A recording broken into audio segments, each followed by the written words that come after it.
sometimes there's a bit more the sausage making happening in these committees over time. You know, like some of the things that might come through here, especially in budget finance, multiple times before it gets to the board. And that way they can see the process all the way along and report to their board members like, hey, yeah, these questions we've hashed out this, that, the other thing, we flipped it upside down, right ways up, and things like that. So Yeah, so I was maybe- just based on the comment last time, I was just curious as what the either guidelines or policy is. So I Yeah, understand. Thank you. it's Okay. always delicate with boards because the board can change the policies whenever they like. too. Well, sure. That's their prerogative, not mine, but theirs. Okay. You good? Yes, thank you. All right. Item number 9, general manager comments. Tom, that's you. Yeah, I have a bunch of information to give you on item 15, but on general manager comments, I guess the main thing right now is what we're dealing with Water Authority, who had a 14% rate increase proposed, which I may or may not have I described this committee, but I'm pretty sure I did in earlier committees that the city of San Diego came out and said, we won't accept anything over this double digits. And sure enough, a slide showed up last week's board meeting that showed, hey, staff has done this great rate mitigation stuff, and we've got it down to 9.7%, you know, which is, I'm like, oh God, like I haven't seen this part, but they also said, oh, but we just checked and SDG&E's rates are going up, so that's going to add 2%. So now so they had a slide that said 13.7% plus 2% from SDG&E minus 4% rate mitigation techniques that they're doing. Like, I will not kid you that one of the things they're proposing, and it has not been proposed directly, is to change the estimate of how much water they sell in order to have a lower percentage. Make Uh, this- up to it's match. Hey, let's work on that denominator a bit, you know? And I'm like, oh, It's always better when. because if we sell 500,000 acre feet, the cost per acre foot's really low, right? 'Cause they don't like, oh, good grief. So, and it also points out that the Met water is cheaper because if you roll on to Met and buy more Met water as a percentage of your total, the average cost goes down. But they'll never admit that. But then they added another one. Even though it's the same water delivered through the same let's- channels, the same valves. Well, Not if really. USA water, you got to pay IID Right, for it. right. So at a different rate. But then they added another one that said plus or minus question mark because they got more coming. Now here we are in May, you know, and all of us are trying to get our budgets, and everybody's like, come on, we asked you to start this sooner so that we could have some certainty. They're like, well, the sooner you start, you know, the more uncertain it is because we don't know. And it's like, well, wait a minute, you know, if you start, I mean, are you getting smarter as the year goes on, or are you just gathering more information? The board authorized 3 additional staff members so that they could produce this stuff, which I was against, but the city of San Diego went along with it so that we could start this process earlier, so that by May we were done, essentially, that everybody knew. Oh, no, well, because we made it start early, so all those early numbers are uncertain. What were those 3 people doing? And we were uncertain last time. That's why you wouldn't even give us numbers. Whatever the case is, talking to people from the San Diego's delegation, one of the mayor's aides, he says, oh yeah, we're going to keep this under 10, but there's not a whole lot of ways. The major increases they have are on their treatment costs because Twin Oaks is real low and the cost of the desal treatment's gone way up. Their debt service has gone way up. And if those of you who've been in this committee for a while, I've talked about my issues with their smart debt strategy, which was always to have a lot of short-term stuff that they kept rolling over. And during the 2010s, it worked great. You know, interest rates were low, they'd roll over stuff. And hey, we refinanced this and we got a great deal on it. But 5 and 7 year notes. And I'm like, yeah, I applaud you for that, but maybe roll it into something real low that's a 30-year note or something like that. Oh, Director Kennedy. Republicans would create to steal the election. And, Also went with that plan at the time. Whoever's got the background noise, please mute. Thank you. Oh, Director Kennedy, you know, this is complex, you know, debt and, you know, policy stuff, you know, maybe you just don't understand. And she'd sit there and try to explain it to you. I'm like, look, I may not know all that stuff, but I do know interest rates are as low as they're ever going to get, ever, probably. And they're only going up from here. And if we have to keep doing it, well, it's like $40 million. Debt cost went up in a 2-year budget. And it's like, oof. And that's not getting any better. I know the Fed is not going to do much more. So we're going to be having the general manager last week at the board meeting that the board would approve the rate mitigation techniques that she had described. Interestingly, one of those rate mitigation techniques is the city of San Diego has treatment plants. And they buy raw water and treat it. And as the people are buying less and less water, the Twin Oaks plant, which is just south of us here, is running at lower and lower and lower capacity, which means the fixed cost to operate that facility as a percentage of the output goes way up. So the cost per acre foot is now something like $500 an acre foot to treat, where we can buy it from Skinner for $280 or something like that, 300. And it's getting insane, and the plant doesn't operate well on those things. When it starts, stop, low capacity plants like to be base loaded and run, right? Especially membrane plants. And so they're like, man, we need more treated water sales. What they do, what the city, one of their things is sell City of San Diego, who in one of their plants, they use a pump station, they buy raw water, but they in order to get that excess treated water to other parts of the city, they go back into water authority treated aqueducts. They're going to say no, and it's like 7 CFS or something like that. You can't do that anymore. You can't use our pipelines to deliver your treated water. You're going to have to buy more treated water from us. And they tell us the city of San Diego. And as you might imagine, the city of San Diego, and I had questioned that first last month. I saw this. Well, how do you make them do that? I mean, why just them? I mean, there's all these other people with treatment plants. Why aren't you telling them they can't buy raw water from you and do it? And they says, well, because they have to use our pipelines. Well, the city's not happy. And it's only about $5 or $7 million or something like that for the year, but it's not zero. And they're basically being singled out as a scapegoat to deal with the policy decisions to overbuild capacity and not deal with it in a more constructive way. And so they put forward a motion to say that we don't agree with these rate mitigation methods you have, and that you need to keep working on it. And there was a lot of discussion back and forth. Staff did not like that because they came forward. They wanted to say, all right, that's it. We're done working on lowering the cost. Now we're just going to bundle it up and bring it back. And they said, no, that's not good enough. And there was a back and forth, back and forth, back and forth. So finally their revised motion got approved, and they're supposed to come back to us in a workshop here in 2 weeks and come back with some more ideas. At a certain point, as we know here in our budget and finance, there's a point where the rubber meets the road and there's just not much more you can cut. Their labor costs are around 10% of their total cost as it is. Water purchases and debt and CIP is like 90% of their budget, roughly. And so, and water purchases being the largest one, debt number 2 and CIP number 3. And so it's like, guys, there was somebody said we should get rid of the PR department. We don't need those people. Or we don't need to hire another engineer to do your CIP. You can contract it out. And I'm like, I don't disagree with either of those positions, but those ain't going to move the needle. We've got excess supply here, expensive supply, and we got to offload that supply. I'm hearing rumors that there were offers made by a certain large agency to the north of us and other people, especially during the peak of the drought, to buy out part or all of the desal. These are rumors I'm hearing, but they were rebuffed by the Water Authority, which would be a terrible disservice to us. Because if somebody ever wanted to come buy some $4,000 acre foot water, I'm happy to sell it to them. But I don't know how they're going to get out of this pickle. The other big news is the general manager is retiring. She announced her retirement effective June 29th. And so her husband is having some medical issues, and she's got 41 years in CalPERS. So if any of you know CalPERS, and you got 41 years in CalPERS, you're paying them to work there at that point. But I don't want to. I think it was on her LinkedIn. She said the board is appointing a GM, but it didn't mention an interim while they recruit, or what's the status of that? In the Water Authority, they call it GM pro tem. Okay. Whatever reason it is. But Dan Denham, who's been there a long time, is there. I like Dan personally. He's a friend of mine. We chit chat and BS about punk rock music and stuff like that from the old days. But he's a status quo guy. He's been there for 20 years or something like that. And I don't think that's what that organization needs. And I told them so.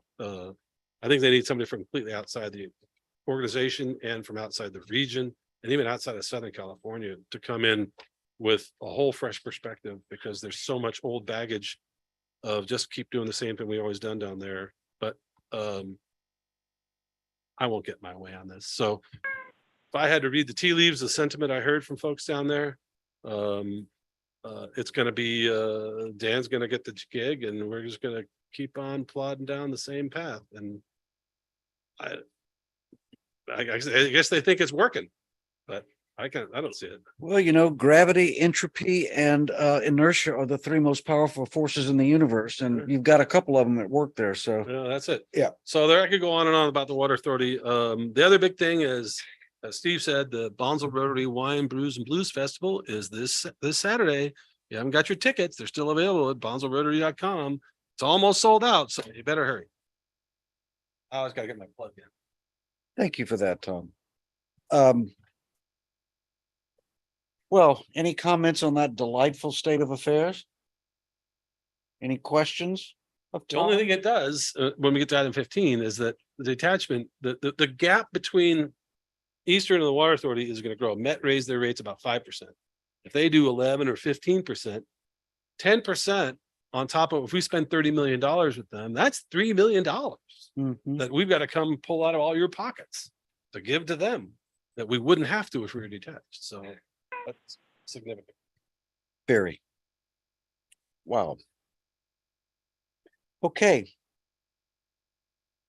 Well, that was uplifting, Tom. Yeah, sorry. Thank Hey, you. believe very- you go sit down there for 7 hours and Thank deal with it. All right. Event's not tonight.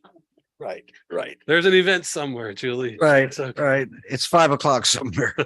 Glenn, Um, I just want to note for the record that Helene had joined the meeting. She's here. Oh, good, good. Welcome, Helene. I had trouble getting in. I obviously missed the roll call, but I am here. Yep, we've got you. You are recorded now as here. Thank you. Okay, item 10, engineering and CIP program manager comments. I have quite a few items on tonight's agenda, so I'll defer my comments for tonight. Are Anybody? you forecasting we're gonna be here till night? It's I'm trying to make that not happen, Tom. Okay. Oof. Sun doesn't set till like 7 something. All right, number 11, operations manager comments. Bob, Robert, you there? Yes, sir. I just made it back home in time for the meeting. I've been at a conference the last few days in regards to electrifying vehicles. As you might have heard, the rumor, state of California has got some dates of when they're not going to sell what do I call it, combustible engine vehicles anymore in the state. So they've already started with small equipment like weed whackers and chainsaws and stuff like that. They're moving on to vehicles, and this is also affecting utilities. We've been working with Aqua. There's been a couple letters that have been sent to the California Air Resources Control Board from Aqua with member agencies, you know, kind of fighting this from a water utility standpoint. A lot of it has to do with cost, the practicality of it. Obviously, we work, you know, all different times of the day and night, and trying to coordinate charging vehicles. When you have crews working at night and whatnot, it's quite the undertaking. And if you shop the prices for electric vehicles, especially utility trucks, they're rather expensive. So you're looking at almost twice the cost. So we're at the conference. I took our mechanic with us, and we learned a lot of good things. I think put a presentation together, get it to the next E&O committee meeting, and run through everything with you folks. But it's not as bad as we think, but it's coming. And it's, if we do it right, we might be able to not expend too much money. But it's the biggest thing going right now is the vehicles aren't there for us yet, but the state's mandating we go down this path, and the infrastructure from the utilities is not there yet. So it's kind of, they're putting the cart before the horse on this whole process. So yeah, we'll see how this goes. Ford and Chevy just came out the last couple of years with their half-ton trucks. I mean, they're 2 years at the most, maybe 1 year old. And nobody's even talking about the 3/4 ton, 1 ton, ton and a half trucks that we most commonly use. So it's an interesting dilemma that they've got us in at this point. Maybe someone can But- develop a plug-in hybrid, 1-ton truck just to check that box. Yeah. It's got like, 4 lead acid batteries in the back, and you get your first 1.5 miles on those. And then Yeah, and there was a lot of debate on, clean fuels like propane and hydrogen, and there's some agreement that those are just in betweens, that electric is where it's going to go. And they were talking about, 10 years ago on some of the bigger trucks where were electrified, you could get 2 hours on them. Now you can get, 3 12-hour shifts on the truck. So the battery technology's gotten better, but we're not seeing the prices come down in the retail markets. So Is it all about, yeah, carbon emissions? I bought a used diesel truck to tow my trailer around with, and went over to Arco yesterday to fill up, and they've got renewable diesel, which is 99% biomass horse, which is correct. not burning old dinosaurs. Would that count, or are they just like That does. that's it? That's an in between also. At a certain point, all the renewables will not count. They want 100% electric, and I think it's the year 2040. coming from? So, Yeah. 2040. Some of us. I mean, I might be retired by then. No guarantees, but we'll see.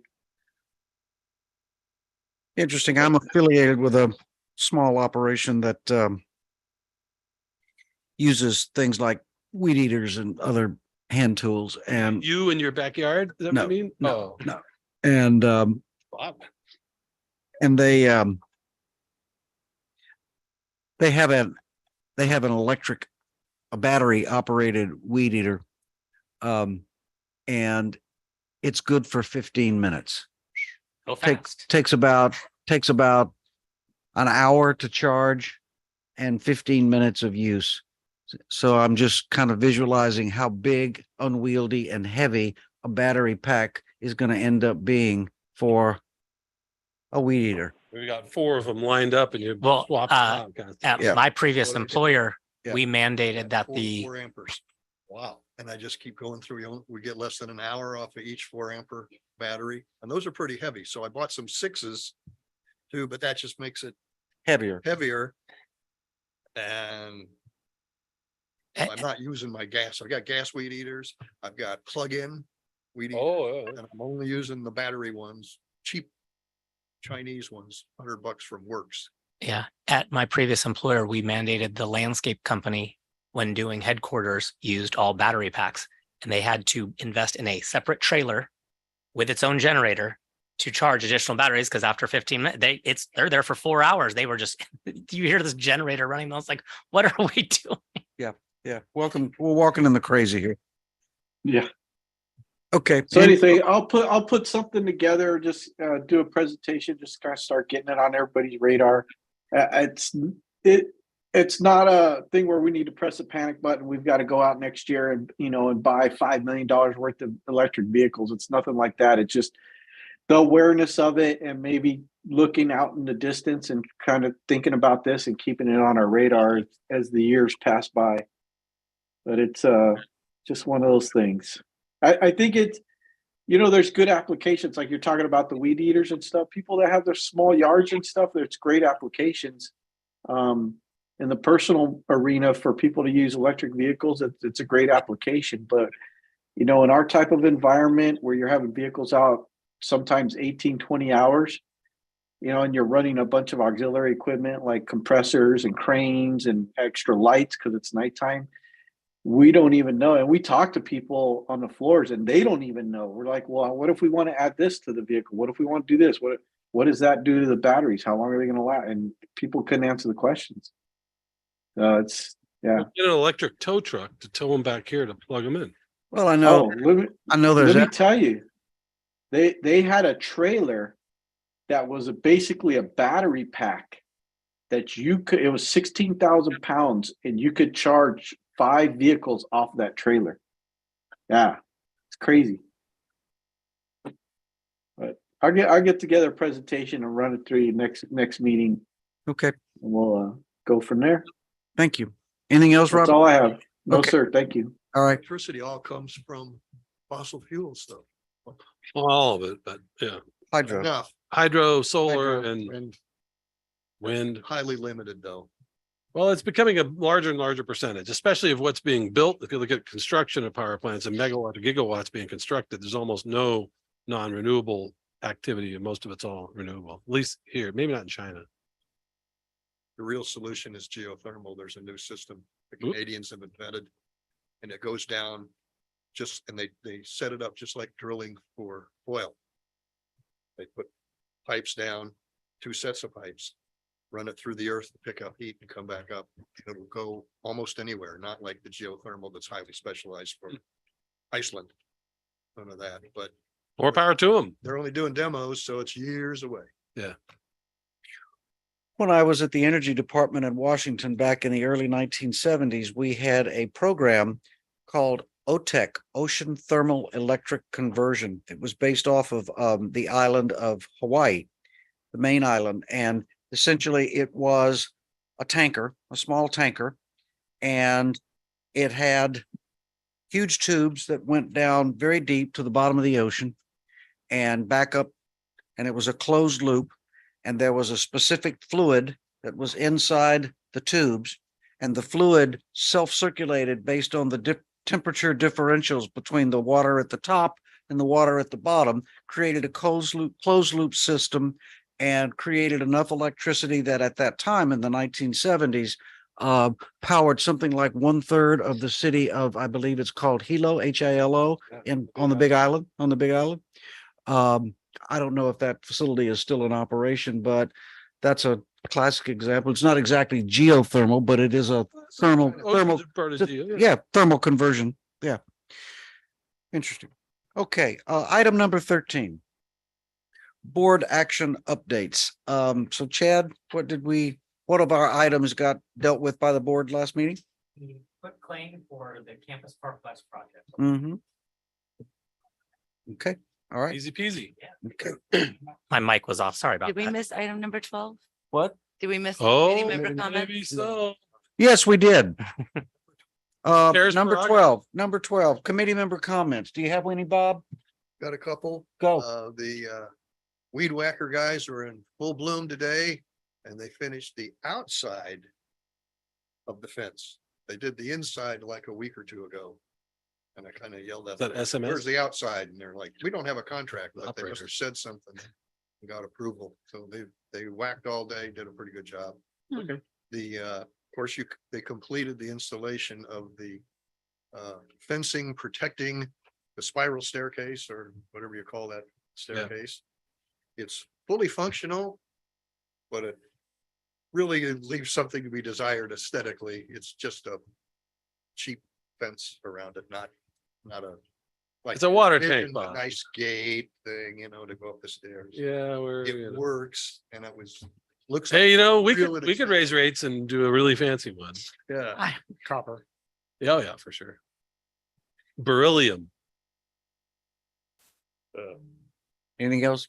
that's it. Okay. Steve, you No have any? comments from me. No comment. Helene, you got any comments? No, thank you, not today. Okay. All right, and I don't. I may have some comments at our next meeting, but not today. Working on something. Okay, item 14. San Luis Rey groundwater study update. General Manager, Tom, what's up? Yeah, so as we indicated, there's going to be some options that were given us to us early May, which we just got Monday-ish. Mhm. And we're still chewing through them. Mhm. It does show a couple different paths, and the analysis looking at the options of the two primary things are we build our own treatment facility and then run a brine line out to the ocean outfall. Well, the other one was we pump out the raw water, bring it down and partner with the city of Oceanside to have it treated at their Mission Desalter facility. As you may imagine, with economies of scale, the cheaper option is to go down toward Oceanside. Now, the first thing that got sent across, there was some numbers thrown around that showed that on the option of working with Oceanside might end up with an annualized cost. Now, they're talking a $70 million capital cost, but that's with the 50% contingency, right? Is it 50%? He's got the contingency on that now? Yes, 50. So that's a huge contingency, $70 million, which is a lot of dough, but amortized over 30 years. I think the numbers are suspicious because one of them, even a 30 years at 5.6%, Distracting. 5.6% interest rate. They said the annual capital cost was in the $500,000 or $600,000 range. And I'm like, that didn't make any sense. That was an error on one slide they had shown us. So they revised that to send another thing, and then they brought another method forward to show that, obviously this project won't get built for a few years. But if you were to look at the present value of something, if it was completed 6-7 years now, inflation today, that would be somewhere. And then both times it rolled into pretty close to what the water authority's rate is going to be in calendar year 24 in the $2,200 range. And I had a conversation separately with Carrie Dale we saw it last Thursday. It came out. We saw some numbers last Thursday because I remember I talked to her after the Water Authority board meeting, and then Adam Hoke yesterday.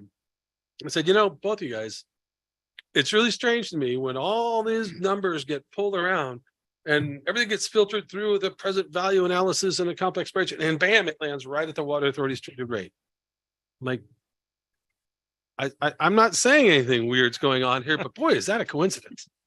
I worry, and I told them both this, that we're backing into numbers here to show viability. And it's a huge investment if we were to move forward on this. And so we want to really run this to ground. And I told those guys, you got to rework this stuff to show your math a little more clearly. And Adam told me, oh, no. I don't even know what the Water Authority rate is. I'm like, well, man, that is a real coincidence. That's just landed right there. It's a stretch. There's, that is the water quality, what there is, whatnot. There are options here that make it like desal cost water, right? You're in the $4,000 acre foot. And what we're going to have to do is we take a look at these numbers, and we just got it. So we haven't really chewed it up, and we haven't had a sit down with them yet. That's scheduled for whatever, it's coming up. I think that what would be advisable is when we get this information, that rather than going, wow, that looks great, board, let's move forward on phase 2, that we got to sit back and really take a good look at it. Because I want to make sure that we're eyes wide open going forward, because the next phase of this would be, hey, let's go drill some wells and see what we can produce. And that starts getting into, not that this wasn't serious money, but money starts escalating. And I want to make sure that we're not having unreasonable assumptions. Now, part of it is the City of Oceanside is at 60% in design for an expansion of the RO facility. And I'm talking to Lindsay Leahy yesterday, who's the director of utilities over there. And she's aware that we're interested, but she says, you guys are a long ways away. I'm not going to stop my project. I don't think you're going to want to start paying me to do those changes now because you're too far away. And I'm not sure that we're going to want to expand it. I then talked to Adam again, his proposal, and it's something that's in his mind, but he hasn't flushed it out with City of Oceanside yet. I asked him to share all this with them. And we need to have another serious sit down with them, is that we won't be going through their RO. We'll be using their green sand filters and blah, blah, blah, all that technical stuff. He just sent, I don't know, half an hour ago, another slide that he's proposing to put in for when they eventually come before this committee. Long story short, there appears to be a path toward a viable project. Whether it's economically viable, that's another story. And I think that there's a significant policy debate on, obviously it'd be great to have our own local water supply. It's awesome. If that local water supply comes at a significant premium over imported water, then we need to think of what's the utility of that. And you say, oh, well, it's for droughts or for its emergencies. All right, what is it as a percentage of our supply? What is the value of that reliability? Oh, there might be an earthquake and it's going to sever the aqueduct. All right, with a 2-week outage, what do we want to pay to deal with that? And then it's still only a small amount of water. We've got storage. I think we need to have some of those policy decisions amongst this committee and the board to take this information. And I think the number one thing they've done here is with the geotechnical analysis is that they've identified have a much more robust administrative record for us to perfect the water rights to extract it. And then, maybe there's grant funding we could get. And maybe there's this cost, we could have a 50-50 match. Now, Little Rainbow going to get $30 million from the feds? I don't know. But we'll see. We do have, just for good news, and I had a meeting with a guy from Darrell Ice's office last Friday. We did make it through the first round of committees with some earmarked funds for wastewater, which we're asking for 5 million, with hopefully going to get 3 million to help for the project here. And so he said, hey, you did a lot better than other people. You got past that round. It's Congress, so we can't say. Although I will tell you that we did make sure to get him to Rainbow Oaks Cafe just before noon so he could experience the national anthem on his own. He was like, what's this? Anyway, So with regard to the San Luis Rey thing, I think that it's a narrow, if we're gonna go at our own, the cost is enormous. And there's no ROI to take on debt for, let's say there's a 70 million and it's got a 50% contingency, it only ends up costing $50 million nut is a big one to cover. And so you gotta have some sort of positive ROI. If you're not, you're gonna go to the ratepayers and say, we're gonna raise rates 20% so that we can build a local supply. And then everybody says, for what? You know, when was the last time we got cut off? When was the last time an earthquake cut off that pipeline from Lake Skinner? Well, it never happened. You know, we had the 2015, we had our reductions we had to take, and there may be another one of those periods in the future. We just went through the 3 driest years in history, or apparently in 1200-year drought. We never got any curtailment of supply. And Diamond Valley Lake's filling like mad. They're all going to be topped off by the end of the year. I think that sort of policy level thing, because I know the board members, and that's one of the first things they told me when I got here. They had some studies going. They said, we got to find our own supply. And I know it feels good to do that. But I think we also need to look at what is the utility of that supply, especially if it's 3,000 acre feet a year. You know, it's going to be 15, 20% of our supply. Or maybe it'll be more later. I don't know. We hate to think that. And that what price reliability? And that's the question I've been trying to get the Water Authority to ask. You know, what price do we want to pay for reliability? And if the common consensus of the board is that it's worth it to pay a premium, and go explain to the board, the ratepayers, that, hey, we're going to need to raise your rates so we can develop this supply, more power to you. Padre Dam and Helix are investing about $1 billion in their wastewater recycling program. That's a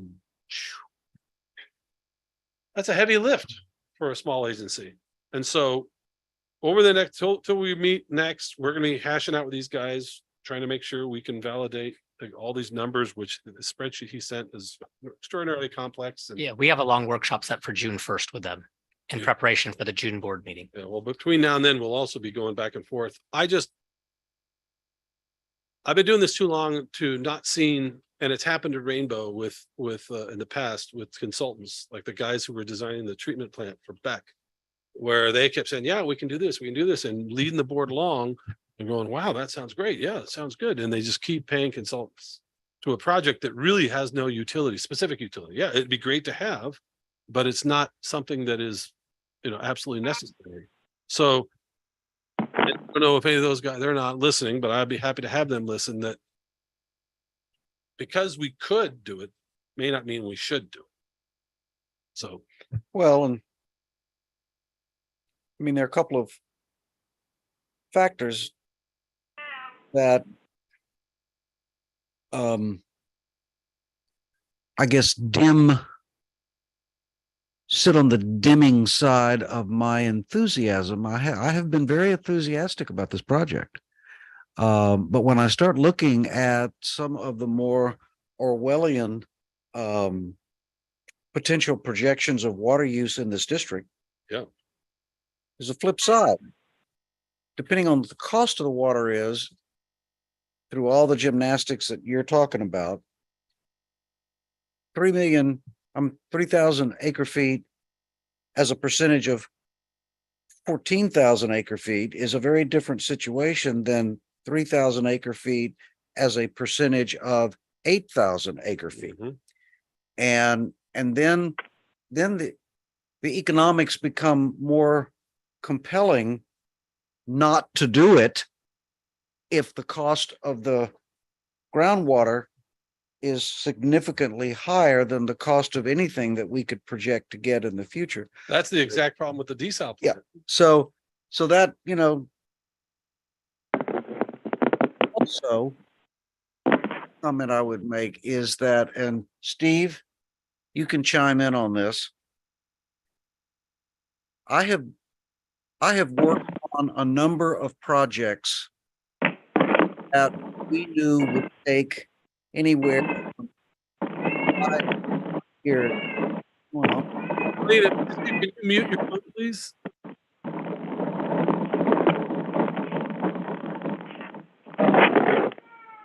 Cat's saying something.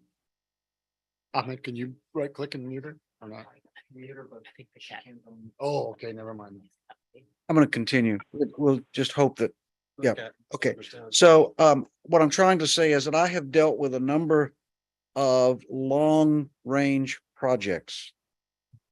Long subway extensions under the bay mud, things like that, where we had to look way out because of all the process and permits and approvals and design and insurance and so forth that had to be obtained.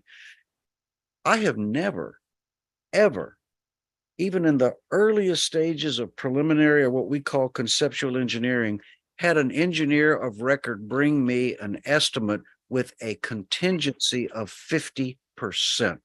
That is stunning to me.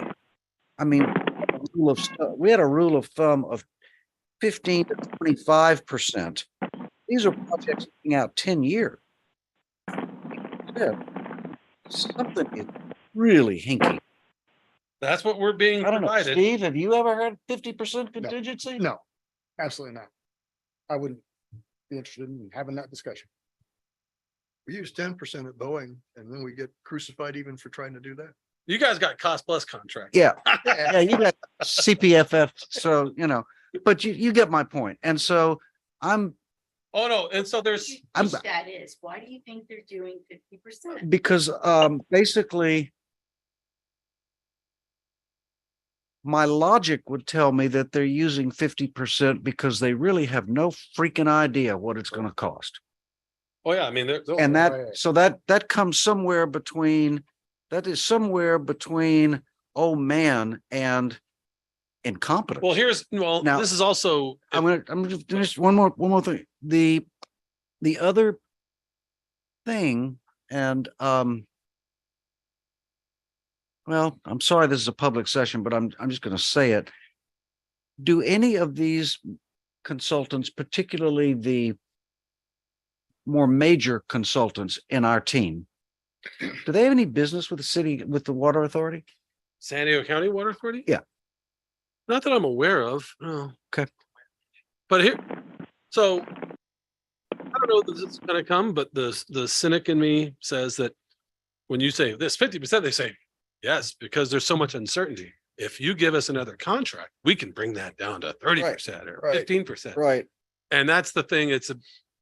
And they'll probably be mad at me for saying so, but I told both the people I spoke to, look, you're going to get these questions, but not from me. It's going to be from Flint, but you're going to get this question. So you better be prepared. to Well, I answer mean, we have a what's basic going on. ethics situation here. And it's, Sorry, I that's where I'm I at. had another, Questioning it. well, this was a board direction for us to do this, and I knew it was going to be a razor. Board thin direction was to fence. prosecute the study. Right. And that is the responsible thing to do in the public interest, is to But we've done prosecute. some previous. to get a studies and it never result- looks- But to get a result back like that, crazy. We're walking in the crazy It's here. tortured math to get it down to a place where it's reasonable. And when you're sitting there taking and you're saying the net present value of an acre foot of water that's on this other thing, that's this O&M cost, like the O&M costs were, Tracy, what was that, $11 million a year in O&M costs? Something like that. Yep, it was pretty ridiculous. And I'm like, the other thing about when you get into Well, the water supply- maybe in the year 2200, but well, this is the thing, these are all forecast out in the future and then they back them down and all this math is like, all right. The real trick about if you go at your own and you're building your own small plant, you're a sitting duck for new regulations. Is there going to be some new particle they're going to figure out? You got to treat out of the water. You got to double we saw it at Lehman, Yep. and that was a 34 MGD plant. We're doing 1 or 2 to get to 3,000 acre feet a year. You're a sitting duck. So that would never recommend building such a small facility. So going with Oceanside is the only way to go. But even that's not a huge facility. That's only a couple MGD as it is now. And so you're again a sitting duck. Mhm. If your other water comes from Lake Skinner treatment plant, which is a 500 or 600 million gallon a day plant, when they've got to do that treatment upgrade, it gets spread across a much larger volume of Yep. water. So the unit cost Yep. impact is much lower. Yep.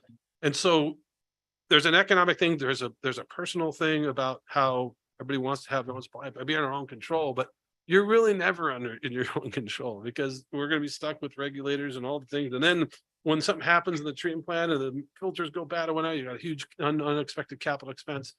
It's super risky. So what I think one of the things to do with this is to say, and we'll have to bring this to the board, what my recommendation might be, hey, thanks a lot for this study. We're going to chew on this for a while and spend some time, go and deep dive into it. Don't go rush and get a budget. Hey, let's go drill that test well. I know might be people that are pounding for if we need our own supply. I think what might be a better alternative to trying to find a supply out of the San Luis Rey River, which is 120 feet to bedrock at its deepest over here at groundwater, is to look around Southern California where they're developing other supplies and buy into somebody else's large project and have it delivered. Once we get the Right, detachment they done started building and this- find if they want to They've agreed to. maybe let us they buy want a into that. JV on something and we can put a little, That's little in our go in, MOU with them. They- buy our way into a project that they're building and yeah. Next week.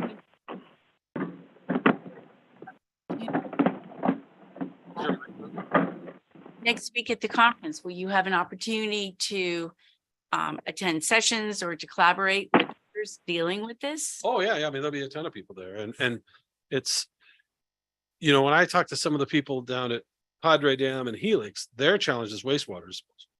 And they wanted to avoid it. So people like Pure Water San Diego, that's not a water project. Right. That's a wastewater Right. project. Yep.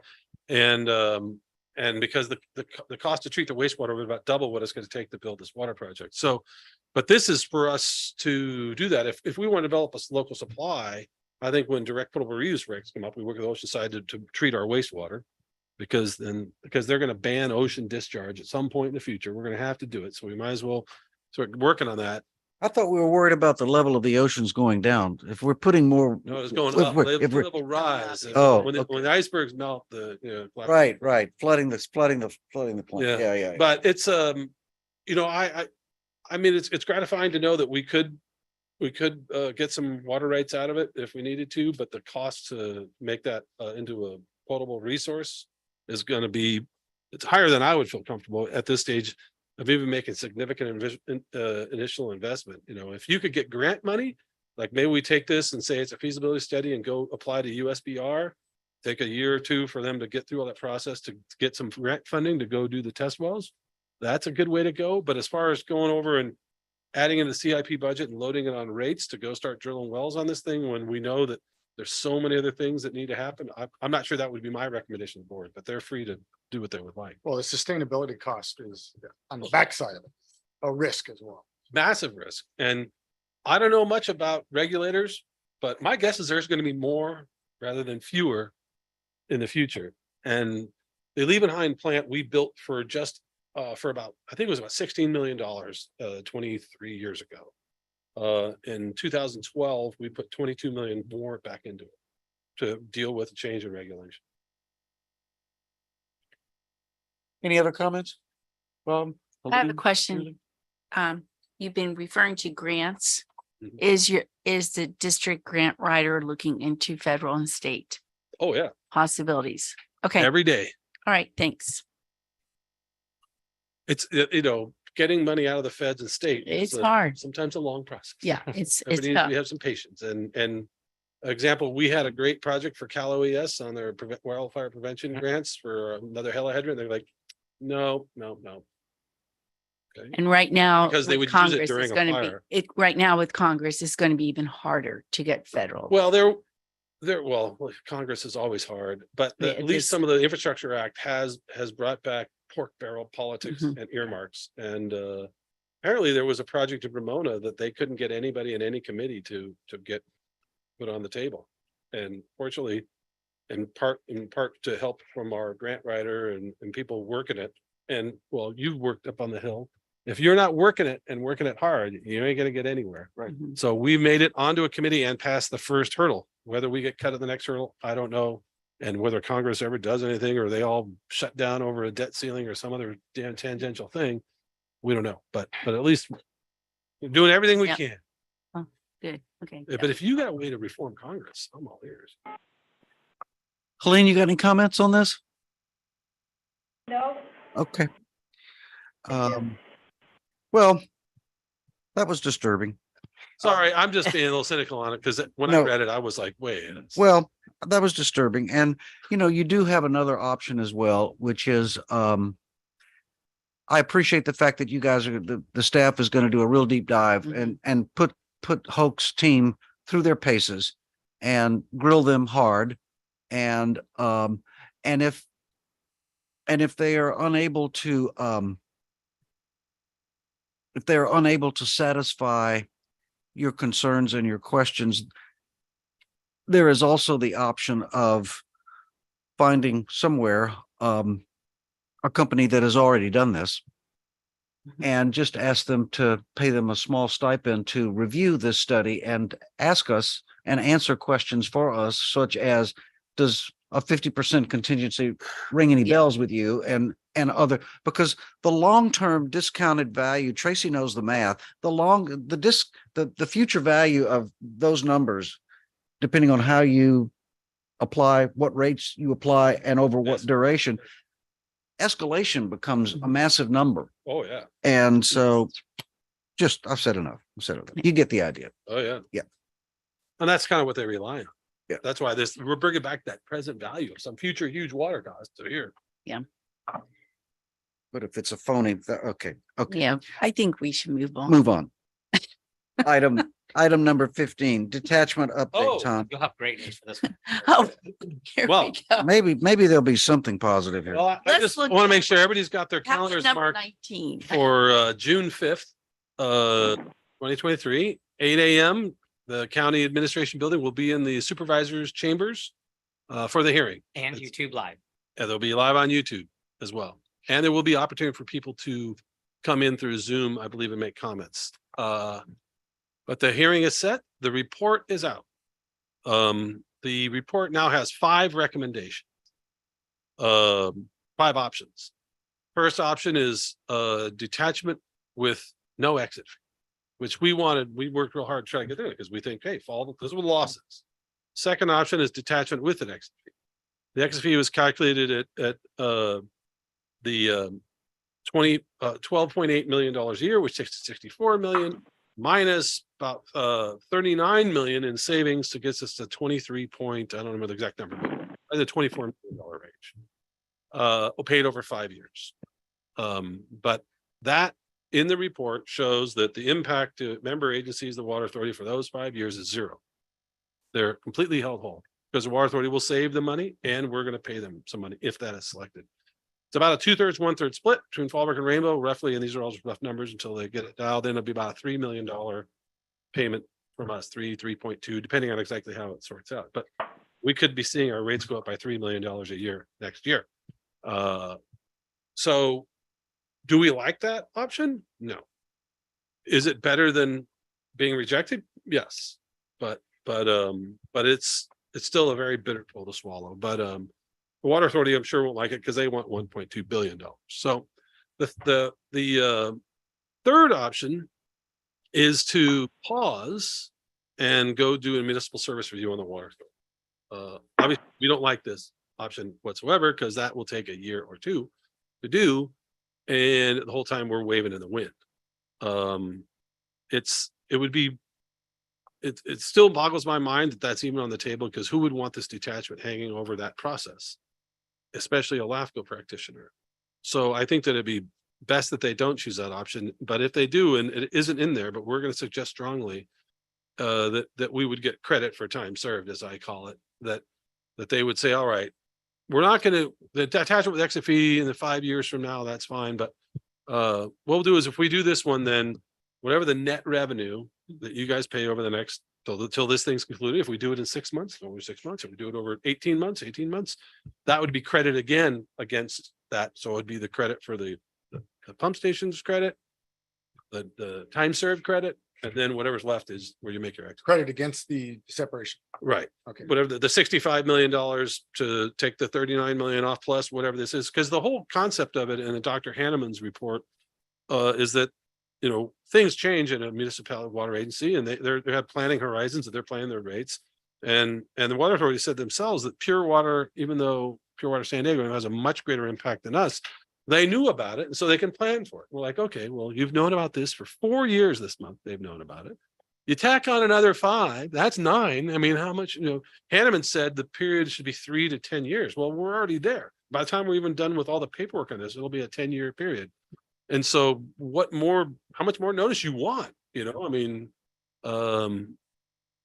people in City of Poway think that we should pay the exit fee in perpetuity, but you know, it's just like completely bonkers, people.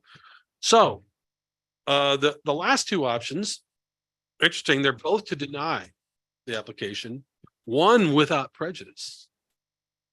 There's no such thing as with or without prejudice in LAFCO, but I guess if you say without prejudice, that would allow us to reapply in under 1 year. Under Cortese Knox Hertzberg, if something's denied by the commission, you have to wait at least a year to reapply.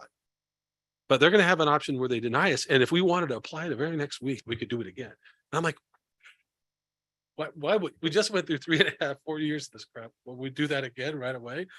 So I don't know why that's in there. I think the Water Authority wanted to have an option with prejudice so that we couldn't apply right away. So maybe that's why it got put in there. I have no idea. It's a strange thing to say no. There's two ways to say no. No, but you can reapply in a year, and no, you can reapply next week if you want. Functionally, they're the same to us. They're both no. So obviously we don't support either of those. The staff recommends option 2, detachment with exit fee. And so that's a milestone for us because we had no idea where they're going to go. It's staff recommendations don't always get picked, as we all know. And so there'll still be a battle there to do that. On Monday, the Water Authority sent a letter to LAFCO asking about some procedural details at the commission hearing. And they indicated they wanted to make a PowerPoint presentation. I'll let you guess how long a period of time they asked to have for their PowerPoint presentation. 2 hours. Oh, he hit it right in the bucket. Did you get copied on that? They asked to make a 2-hour PowerPoint presentation. I'll give you some background. on this. It's just a filibuster. Oh, What's up? I know maybe they're going to do sexual harassment training or ethics training for everybody so they can all get their credit trains in. Yeah, that's 2 hours, right? So boom. That's why I told Keen, I said, hey, listen, if you give us 2 hours, I'll do my thing in 5 minutes and I'll do AB 1, 2, 3 ethics training for all the elected people in the room so they can check that out. The thing about it is that under LAFCO policy, applicants get, I think, 15 minutes. But then non-applicants who are interested or who are affected agencies can get up to 7 minutes. In 2015, I went back and looked at the transcript because I remember there being some question on this. We had hoped to get 15 minutes from Bill Horn when Fallbrook was trying to. We were not the applicant. They got 15 minutes. I'm like, and so I went up and we had slides prepared and I knew the prospect of it. So I had 2 ways to go through these slides, 1 in 7 and 1 in 15. And I asked Bill Horn, can I get 15? He said, no, you got 7, go. So I skipped through a lot of slides. I don't know what they're going to come up with. Somebody pointed out to me that the Supreme Court only allows 30 minutes in oral arguments. And so why they need 2 hours, I think there's a perception they have is that they've got to re-raise every item that they've raised all throughout this process, because in some of their lawsuits, like if you're in court, if you're in trial court and you don't bring something up in trial court, you can't appeal on it later. And I think they think this is like a court or something. And their attorney, Mark Haddam, is a litigator by trade. And I think he's acting like this is a courtroom and he's got to throw all this crap on the table so that he can appeal it or sue on it. But that's just not how this works. There's 12,000 pages of all their objections. It's already in the record. We've had dozens of public meetings where they've made all these protests and it's fully on the record, fella. You can sue on whatever you want later. You don't need to waste all of our time. With that said, if anybody from Water is listening, please put Mark Haddam up there to talk to these people for 2 hours, because that almost guarantees us a vote. They're going to say, you know what, we're done with that. Option 1, no exit fee. You guys can leave. Let me see what you're dealing with. So, it's been a long road to get to this spot, and it's been an asymmetrical fight with them and their $1 million lawyers and their other things, and army of consultants and people. I mean, we have our team that we have, but it's nothing like with the resources they have. They're almost $1 billion a year agency, and so what I think the report, aside from a few technical matters and some slight disagreement on numbers, not like they're double, but they're, hey, you're probably 20% off here, 20% off there. Not worth making a huge stink about, because in water, it's hard to pin a number on any given thing because everything changes with demand. I think it's fair. I think it's, we hope they pick option 1. It's less likely in option 2 because politically, somebody votes for option 1. That means they're saying that my ratepayers or whatever they're from are going to have to, if you're city of San Diego, you got to pay $1 a month more. We still think that number's high, but whatever. That's what they came up with.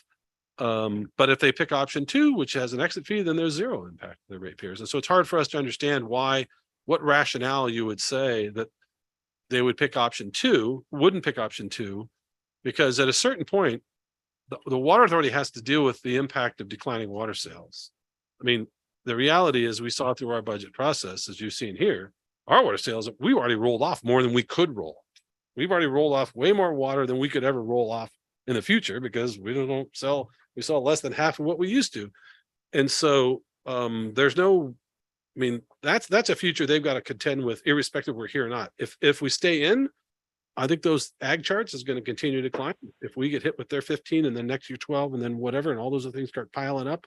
And then if we don't have the resources to repair our pipelines and we've got to increase the money for our CIP even further, we're going to lose the avocado guys for sure. I mean, it's just math. So, but I don't want to say pleased with the report, but we're satisfied that it's complete. We hope that the commission chooses the option we like. And there's like option one, we like a lot. Option two, we like, but not so much. Option three, we really don't like, but it's better than option 4 or 5. And so that's kind of how that went. But we're trying to encourage everybody who can to come down there and speak. It'll likely be especially if the water authority gets 2 hours, it's going to be a long day. If it doesn't wrap up in June, it's going to go to August, although I'm hearing there might be a way to try to force a special meeting in July to wrap it up, but it's coming to a conclusion. Questions or comments? With that $23 million net separation fee, is that Rainbow and FFLUD or Right. Rainbow? So we'd be about 2/3 of that. So in the $16 million. And so what does that equate down to for 5 years for the typical ratepayer? $1.80 a month or Oh, and how does that compare to what the San Diego would have to bump theirs? what we've got to pay. So let's say 3 million.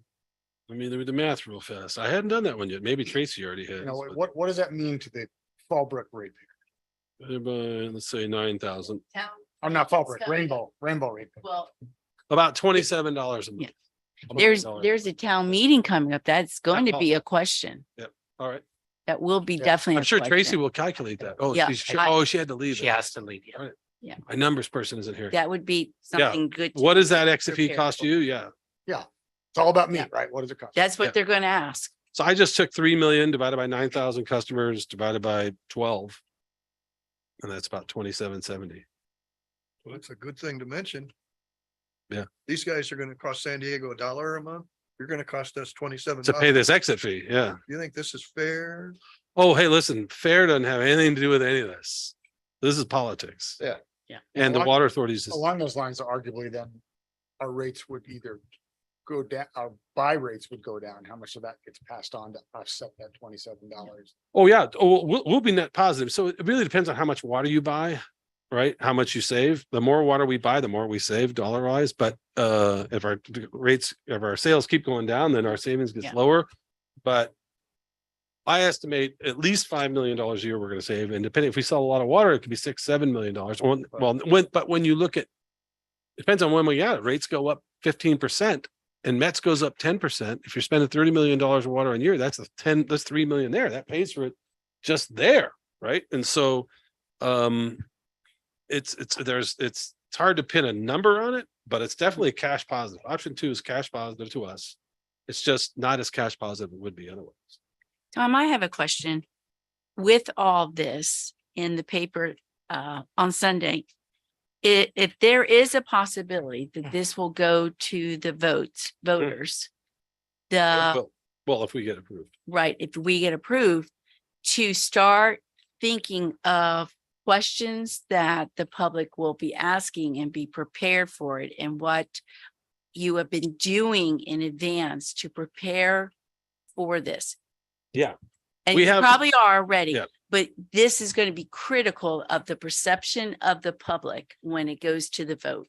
Yeah. So they need to be a nuanced answer there, but we do have a member of our team that's experienced in campaign management and how that sort of PR sort of thing is, but we have to be very careful that we can only inform, we can't advocate. There may be other interested groups who get together, chambers of commerce and things like that, who will advocate in certain ways that we cannot. But we will certainly make sure that you know, as we do in our various filings with LAFCO, our various stuff on our Ratepayers for Water Choice website, or in our newsletters, to lay out the facts. The facts are, and they're pretty simple. Here's what our water cost is with Water Authority. Here's what it is with Eastern. I mean, that was the finding of LAFCO, and everybody looks at this math. And so, and then the reliability is equivalent. Dr. Hanneman has done his analysis. And as a matter of fact, from what I understand, he might, because he said the Water Authority's QSA rights on the river were supreme. But after the event last year, he's going to reconsider that. So likely he'll update the relative reliability of Colorado River versus Northern California based on, you know, the last years of year experience of what's going on in both watersheds. So it really comes down to how the Water Authority gets some sort of messaging out against it. I think all you got a letter a couple of years ago where they were, you know, trying to fearmonger about reliability and this and that and the other thing. When you get into, when something's done by LAFCO and it becomes into a campaign, there are certain thresholds of when you can and can't say things.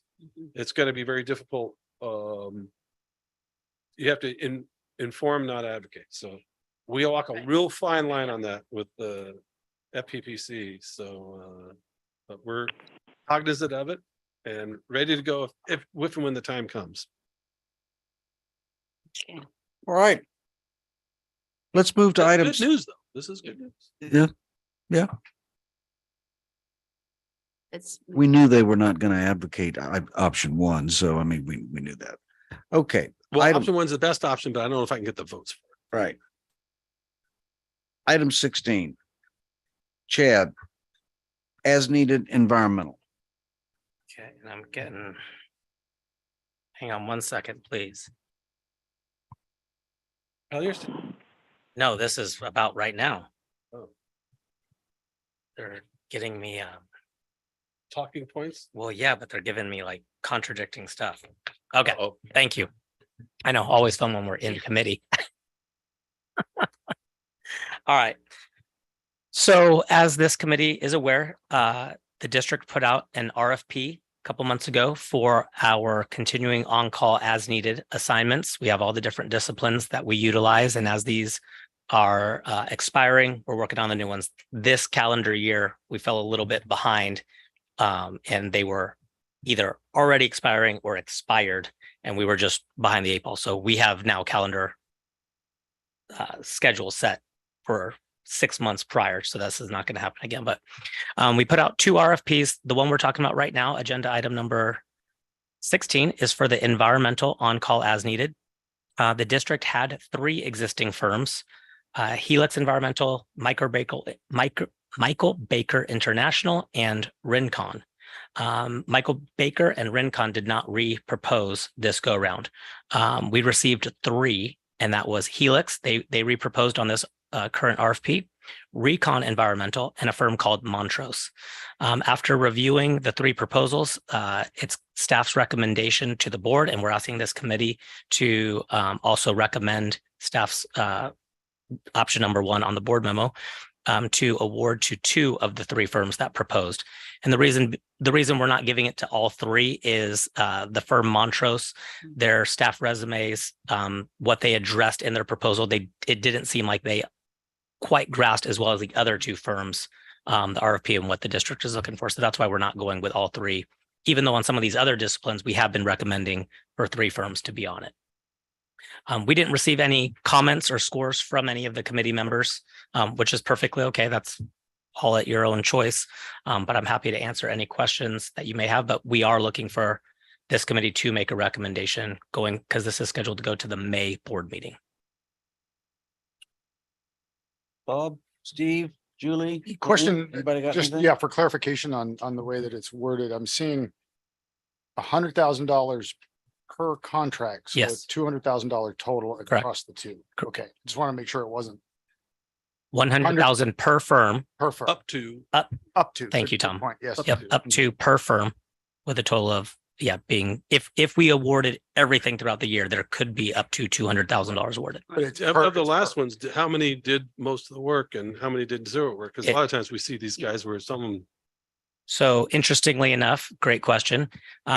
Helix Environmental got the lion's share, and some of you were on this committee when we went to the board late last calendar year, 2022, where we kind of rebalanced everything. We needed to just shift around some funds. And it was simply because, as Tom just said, there were firms that were just, they all get the same assignment letters, and some were just non-responsive time and time again. Michael Baker International, I don't know if they ever responded to any. We had great working relationship with Rincon. Rincon got a new executive who I've been in contact with, and I was shocked that they didn't go back after the proposal because she was seeking feedback on the firm and on the staff, and we're very pleased with their services, but they chose to go after something else. So If we're ready, I move to I have a move. question.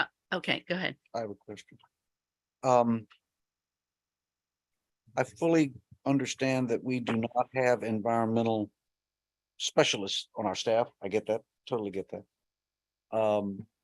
How confident are we that we could use up to $200,000 worth of environmental consulting, especially in light of the PEIR and the fact that it has identified a whole host of high priority projects that we could pursue with minimal environmental activity? So my question is, do we really need to?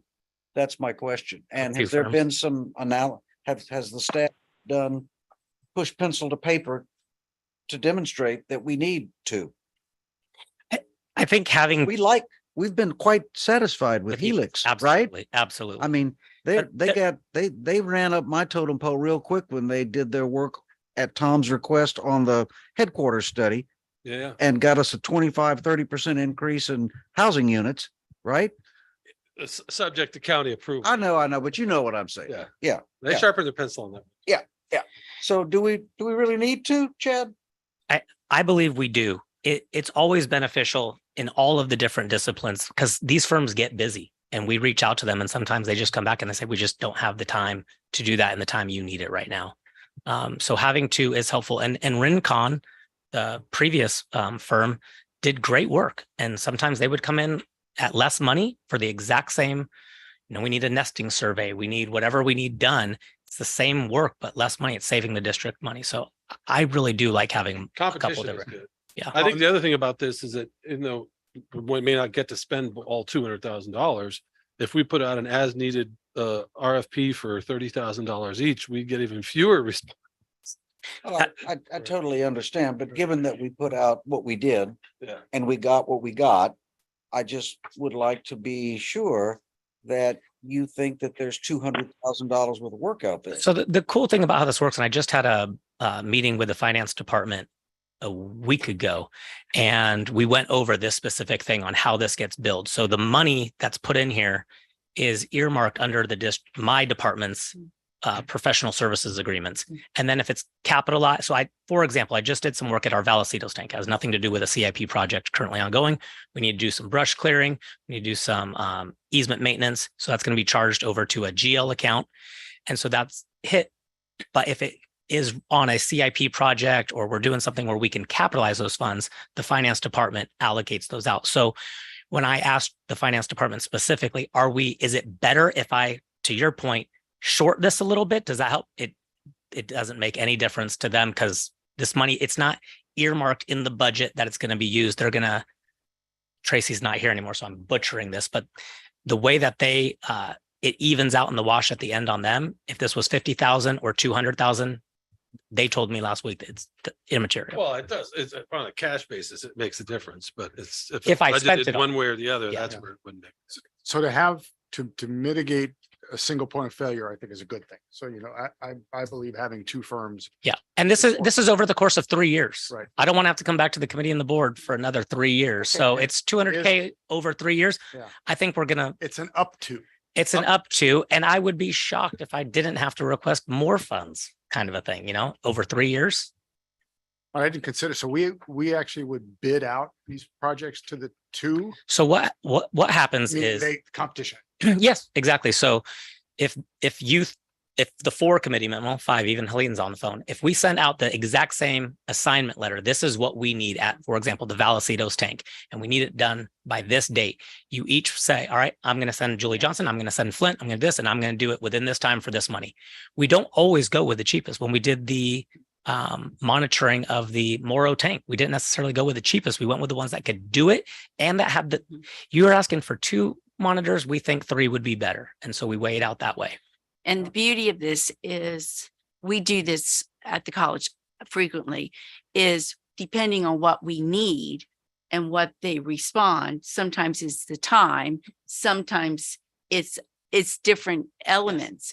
And so I think, personally, I support this. Thank you. Any other questions? So We have no obligation, right? We have Yep. no The obligation. contracts go and This hand is out the just, money as needed. It's just so you don't have to go through a proposal process. RFP for every little If league. if we had to do an RFP for a $5,000 project, we're going to get 0 You- results. Yeah, no one would respond, and we spend a lot of time spinning our wheels. Yeah. all right, so I think Julie put a motion on the table. didn't you, option Julie? 1, Yeah. adoption of approve. I second that. Okay, so Julie moves and Steve seconds that this committee recommend the board select option 1. Recommend to the board to select. option Yeah. one. Yes. Do we need to do a roll call? Is Helene with us or not? I I'm see. here. Okay, good. Then since Roll she's call. absent from the room, we need to do a roll call. Correct. Correct. All right. Okay. Member Brazier, Abstain. Member Johnson, Aye. Member Marnett, Aye. Member McKesson, Aye. and Member Nelson. Aye. Thank you. Item 17, the motion carries. Item 17, same thing for construction management. Same thing. The district currently had 2, and on the same vein that Tom was talking about, 1 was non-responsive the entire 3 years they were on the on-call as needed. They got everything, they checked in. Even if I would personally reach out, they were just non-responsive on every Not single one. hungry. They weren't hungry. And interestingly enough, the firm that is on there that we have really enjoyed working with, Harrison Associates, called me because they got on our civil on-call as needed. And they said, we really want to focus our efforts there. And they didn't repropose. And they let me know ahead of time that that was going to be the case, which is unfortunate because we're using one of their inspectors when our senior inspector is on PTO. And so now one of these, if the board accepts the 3 firms that staff is proposing, we'll have to go out for a new firm on that. Anyhow, on this one, we got a much bigger recipient pool. We received 9 proposals on this one. And based on the scoring of those proposals, staff is recommending that Acrostic Construction Management, Ardura, and Valley Construction Management are the 3 that we would utilize. We're going with 3 on this one instead of the 2, because last time, every time I put it out, I only got 1. So how competitive are we? So that's why we're requesting 3 on this one. Again, it's a 3-year contract with $100,000. So it's the same format as on environmental. Any comments or questions? How much have we spent on something like this in the past? I mean, my main question is the 300 total commensurate with the past different?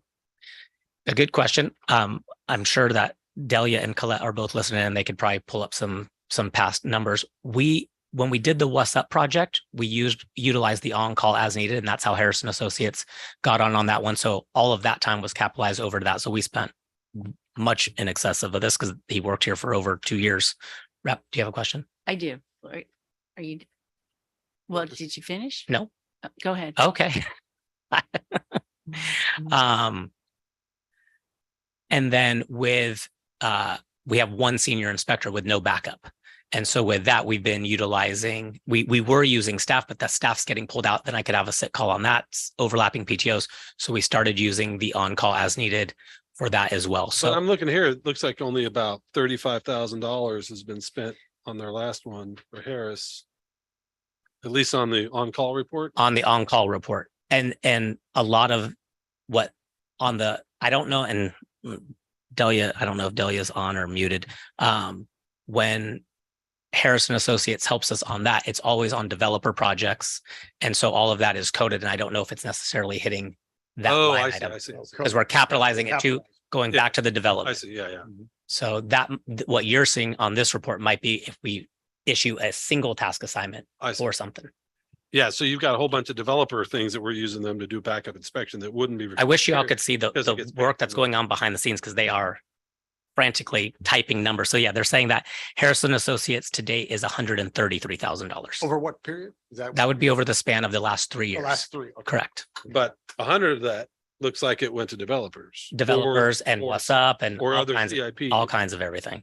I see, but it's just not reflected in this report. Steve, you good? Okay, I just have a question. Why did you choose 3 when the third one is significantly lower in score than the top 2? Or Dura being 77. Mm-hmm. I was not a part of this. This occurred while I was out of the office. But the staff that did review all of these proposals really liked the Adur proposal. It's not that much lower than the 81, and it felt Yeah, and Well, then Hotch, though, you have Hotch at 73, which is Yeah, not- yeah, and- Hoke's got their hands full with us. and so at some point I do have to draw a line, and I really don't need 4. Is that firms. why? Okay, Yes. all right, thanks. Yeah, Hoke is more Hoke- than busy. They're, Hoke is, I believe they're overextended. yeah, Hoke is the groundwater But- study. and- Well, And Hutton. I don't want, And Hutton. I Turner. wouldn't want 4, but I was just Yeah. questioning. I personally don't want to add more work onto Hoke, because I think they got more work. to make Okay. it. I agree. Okay, I'm there. Well, and for this, when we do this, not just when we put out an RFP, but part of my role is to reach out to these firms and do networking. And I've invited specifically Hoke Consulting. I have never met anyone from your CM side of your team. Let's set something up. And to date, no one has taken me up on the offer. So then when they come knocking on the door, hey, here's our proposal. It's like, I don't know you from anyone else. Yeah. And so they might have a great proposal, but if we don't know if there's, it can also depend. But we did have to draw a line, and the line was at 3. okay. Well, it's all about relationships too. Was the line drawn at 3 at 100,000 per, because the full budget ask is 300,000 divided by? That's just the RFP said it was going to be up to 100,000 for 3 years. And when we went to finance, we could support the 3. Yeah, these funds are budgeted completely separate from these Right. And contracts. again, it's in up each fiscal to, so year. you're not. Yes. Yeah. Yes. But we just trying to get contract mechanisms in place so that when a budget does have appropriated funds and that services are needed, it comes from that, whether it's a capital project, an operating expense, or a developer project. That's when those monies are made available. But when the board approves these contracts, they don't allocate $300,000 out of the budget for any particular purpose. Yeah, there's no. They come from, yeah, this is just a contracting vehicle. And we put 100,000 just to make sure that the contractors have some incentive to spend whatever money they need to put a proposal together. That's not Because if free. you don't make it, if you make it too small, there's a say, why am I doing all this work? So maybe getting 20 grand worth of work over the next 3 years? Shh, pass. And we see a lot of that in some of these. We just hard to get response. And if the board does accept this, at the May board meeting, one of our first orders of business will be to bring in, we'll issue that task assignment for the backup inspection on those dark Fridays when the inspector's on PTO, and we will conduct in-person interviews. All right. So who are you actually proposing would be this person who's their backup? Because we do have to replace the existing one. They're not going for it. So you have rights to review the individual. and Correct. Oh, yeah. Choose or veto or whatever. Correct. Oh, yeah. So on a sidebar, on that same note, during the What's Up project, Robert was the ops manager running the project, and we brought the 2 firms in. One firm brought the person in, and I mean, we didn't even have to ask them questions. They already knew this project and how they're going to handle it. The second firm came in and said, I'm more of an office person. I see this as more of a paperwork thing. I'm gone every other week because their side job was like a college football referee. So I'm gone a lot. And we're like, I mean, this is a very easy decision to make. It's So- work. yeah. Okay. Are we ready?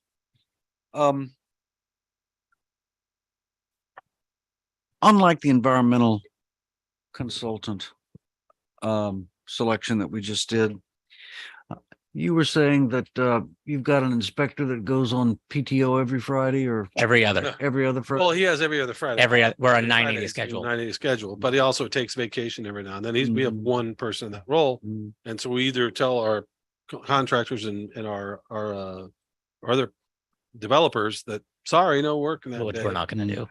And- But we charge this to their, Right, Well- and so some of this CM work would be charged to developers for looking at their proposals and so forth. Is that right? and the last one, majority of it, 100 out of 133,000, well, CIP or developers. Yeah, but to clarify, this isn't reviewing their proposals or their plans. This is when they're actually putting pipe in the ground. Right. Okay. inspection, Physical field inspection. Okay, all right. And there are certain specialty inspections for different types of concrete, rebar, or welding inspections that we just don't have those things. You need a special inspector. These firms arrange for the special inspector Correct. for our projects. Um. Do we have? We don't have any engineers in the engineering department, is that We- right? We do not at We this do time. not. I have an engineering degree. Bob's an engineer. I'm not a PE. Inspectors and construction managers typically are not Right, PEs. I know, I know. And we wouldn't want an engineer as an inspector, believe me. I've had a couple. It's an interesting Conundrum. it's an interesting smorgasbord. Yeah. I just, I remain concerned, and I'm gonna go ahead and vote for this. I don't want to cause a potential tsunami like I did once before. Come on, Flint, we count on you for these things. Yeah, but I'm just gonna say for the record that when we started down this path of as needed consultants 4 or 5 years ago, 3, 4, 5 years ago, I was in favor of it. Because I had a view of it that we used it primarily to hire specialized expertise that we did not maintain in-house and that it would be uneconomical to maintain in-house. What I am seeing is that we have essentially used as needed consultants to completely replace our engineering capacity because we have an engineering department with no engineers. And we have an engineering department with no engineers, with no reasonable plans to hire any engineers in the foreseeable future. On the face of it, I'm sorry, to me, that's ludicrous. I'm sorry, that's just where I'm at. And I believe that this district needs to maintain a certain amount of technical corporate capability in order for us to do what we are supposed to do on behalf of the ratepayers.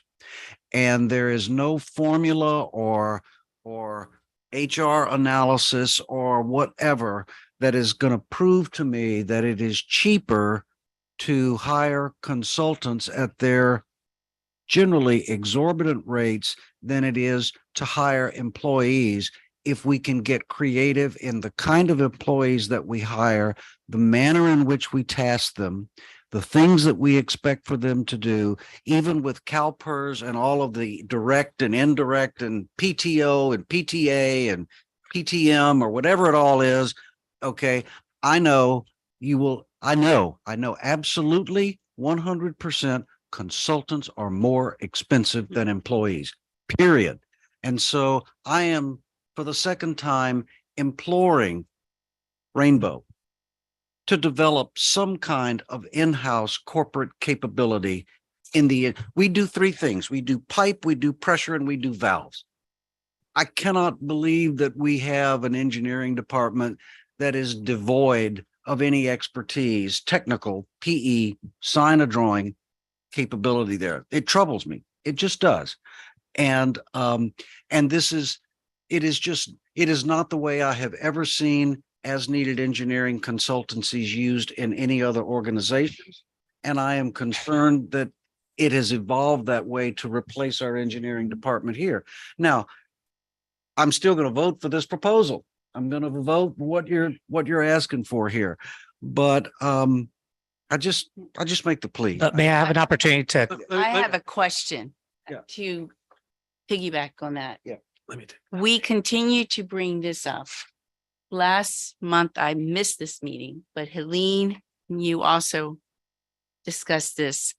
So my question is this one that we can wait on? Because with the Budget and Finance Committee, we could put on the agenda to to discuss a possibility of looking into that hiring. All right, But- let me jump in on this one. Let me just, one thing, Okay. one thing. Julie, I appreciate what you're saying. I appreciate it. At the end of the day, I believe that the board expects the staff to come forward with what the staff believes is in the best interest of the ratepayers.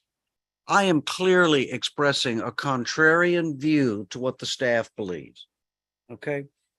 I also know that we have gotten involved, particularly with Chad and some of his project managers, in reworking some contract documents and doing some stuff in the past to try to update, modernize, improve the internal working procedures and documents in the engineering CIP department. But I am wary of us as a volunteer citizens committee attempting to dictate to the staff and the general manager precisely in great detail how they run their department.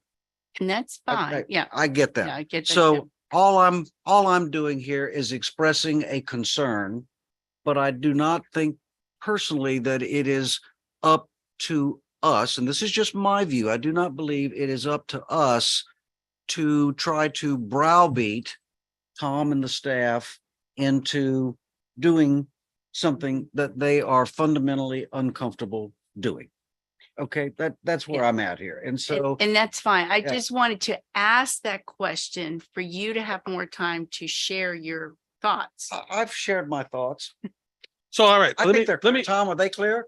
yeah. Yeah, I yeah, totally get yeah, it. yeah, I totally yeah, Get it. yeah. And we've talked about it before. And I don't need Chad or anybody else. The vision of how this is rolling out is mine. And can I'll consult with Chad. One of the reasons why I hired a non-engineer to run that department is I don't have a ton of faith in engineers in running departments. Now, Right. engineers are great. Right. But Mhm. if we did a graph that showed number of engineers employed at Rainbow and CIP production, the lower the number, fewer engineers, the more work we got It's out the not door. causal. I know, but It's not know. causal. That Well, hound no. don't hunt with me. I know. But as far as managing and operating CIP, engineers make lousy managers, and I am. an engineer, Yes. But I am an aerospace engineer. And Yes. I'm not PE. And it's true. Consulting engineers are much more expensive than on an hourly basis, but they aren't working for us 20, 80 hours a year. Mhm. As you look at these as needed things, that the last one, they did $130,000 over 3 years. But our engineers aren't working 280 because they got Well, PTO 2000 and vacation and Yeah, I everything don't, else. don't get me started on Yeah. MOUs. I mean, Um, they're not here. yeah, yeah. They're not here a fourth of the time. No, our engineers. 20%. It's more like there's only it's more like a 70% thing. If they look at every paid vacation holidays, don't get me started on that. I had somebody who's a non-hourly employee sitting there talking about breaks. And I said, what do you mean? You're a salary employee. You don't get any breaks. Right. HR doesn't like when I say that. Right. Right. But and so now as a level of comfort thing here, we need to execute the things that we need to do. And what is the best way to do that? I don't believe that the fact that PE sits in this building makes that much difference because we don't do design work. Could we do design work? That's a whole different thing. We could, but we'd need a lot more than one engineer. You need several of them. You need a draftsman, all that. I think that the model, Fallbrook has some of that capacity up there, but they've got a lot more employees. They've got 100 employees and things like that. They still have as much water in us. I don't know why, but that's the deal. Better rates. Yeah, just saying.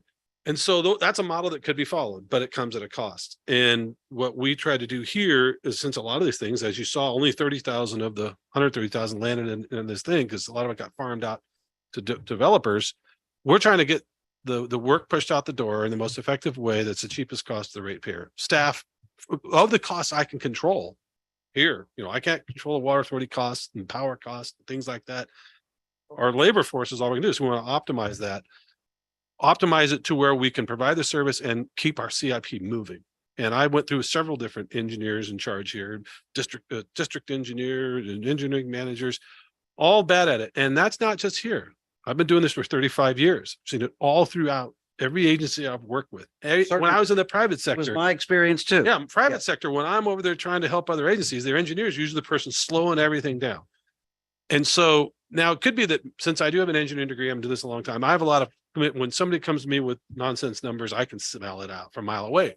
the next general manager may not have that. That might be something that would be an imperative to say, hey, now you probably want to bring this in-house, you know, to have somebody that they can bounce that off. That's, you know, or they could contract somebody to be their advisor. But I would love to staff up our engineering firm. And I've had some talks with Jack. Once we get this detachment thing down, you know, we might want to commingle like they were during the JPA times, the engineering work with Fallbrook and us, and kind of expand a unified thing, because they'd have similar roads, similar sort of projects, you know, the similar sort of roads. You know, if you go to people who are doing water infrastructure work down in San Diego or Escondido or these urban areas, it's a different exercise on when you're making drawings. But if you're going down Wilton, Peony here and up here or somewhere out in some little country road, it's a totally different design process, because you don't have the utility interferences and all the crazy city standards you're dealing with. You're on a weird little, might even be a private road, you know, and it's a completely different kettle of squid. I could see some synergies there, but to build up full engineering capacity is another thing. So maybe we should change our engineering department to be the capital improvements department, or to our, that sort of stuff, because we never did engineering here. There were very few things when we had stamps in the building. A handful of times they're stamping stuff, you know, and yeah, it'd be great, but at what cost? So, I mean, that comes down to where we're at there. So it's a matter of staff. Chat of questions that just for my education. Okay, for the record, I'm a software engineer. Oh, okay. So another engineer in the house. But looking at staff, the types of engineers that we're talking about here, you can't find one unique unicorn engineer to do all the stuff that we're farming out to these companies. Is that correct? That is correct. Yeah. And So how many of these partial unicorns would you have to staff in So- order to cover what you're? two of the three firms are not engineering firms. Mhm. Valley CM and Acrostic do not do engineering. They are construction managers and inspectors only. They may have PEs, but they have chosen to do a niche discipline. Service. Ardura has its own CM and inspection division within their company. Kind of just, and I'll get back to that question, but what the work is being done, and the term farming out the department, we have one inspector. Our one inspector does all of the work, but he is on, as all employees are on, a 980 schedule. So we bring in And we let him have vacation. and he does have vacation, and every once in a while he gets sick.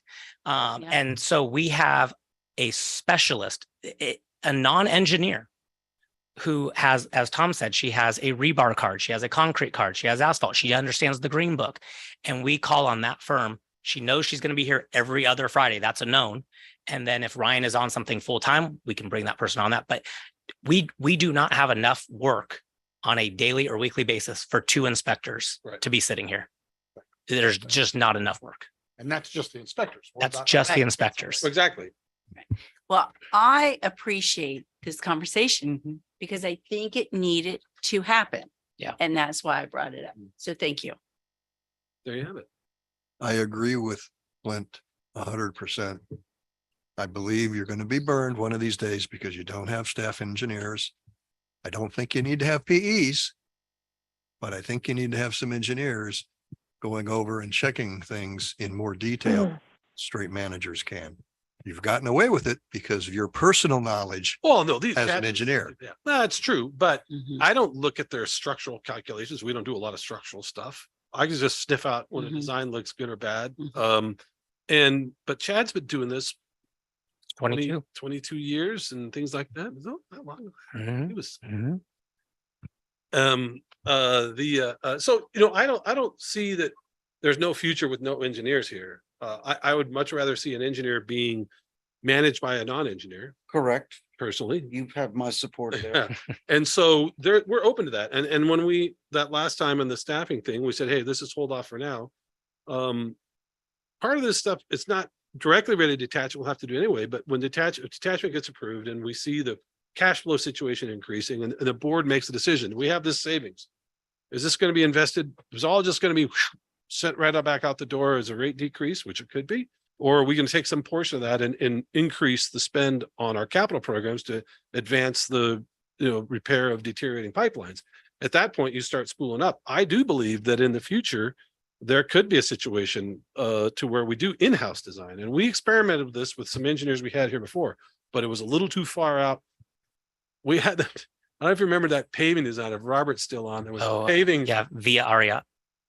a paving job. I said, hey, we did this. Oh, we need design. It was a full on like LiDAR Oh, survey yeah. and crazy design for paving. You're talking off of Gopher Canyon. Yeah, it But was what on the the. road called? And all you needed was general arrangement. Oh, you need to Point. make Google Maps with a highlighter and show the pavement. We need this many square feet. That's, Right. but it was this whole thing. I'm like, whoa, what are we doing here? And so we need to make sure we get the right mindset together. And I think that day is coming. I don't think this district will be without a PE forever.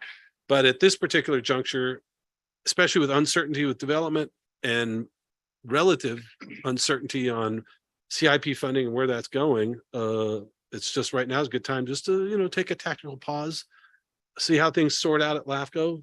Because once we know that, because it's hard to make, we were looking to talk to the board about doing a strategic plan.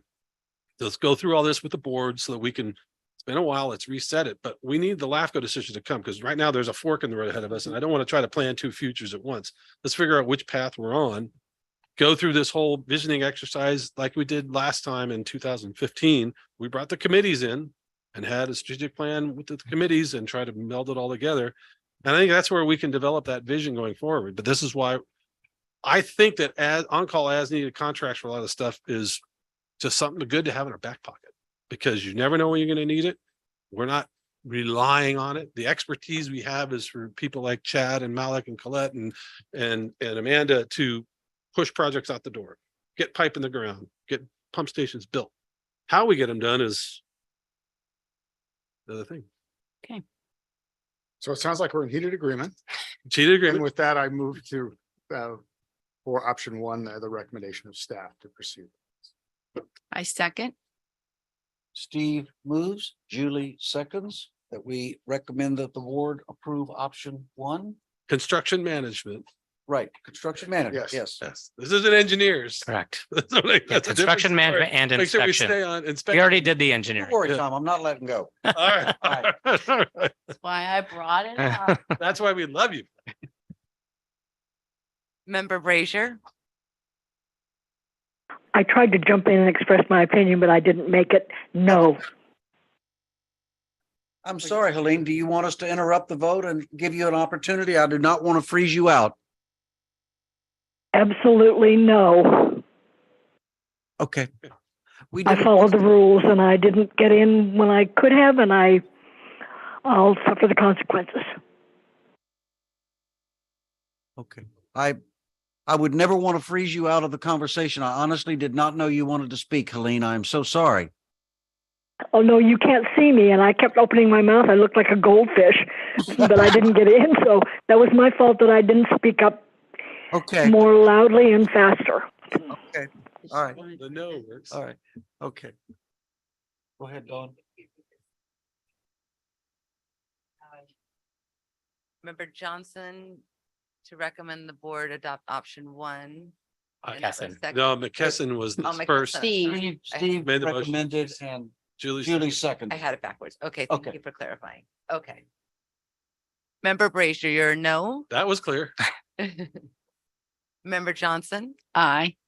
member Marnett, Aye. member McKesson, Aye.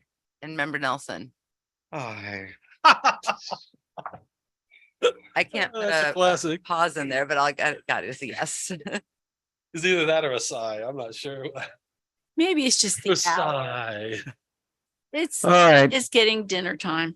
That's right. Item 18, notice of completion and acceptance of infrastructure for Sumac Communication Tower Photovoltaic and Backup Battery System Design Build Project Division 4 Engineering. So how is our first design build? Did it go good? It We're was, about to hear all about it. yeah, Ahmed put together a PowerPoint that he Good. and I will run you through. So we'll actually, if the committee is okay, we'll go to the PowerPoint first and then we'll come back to this. Yep. Ahmed, you have a mic? Okay. Yes, sir.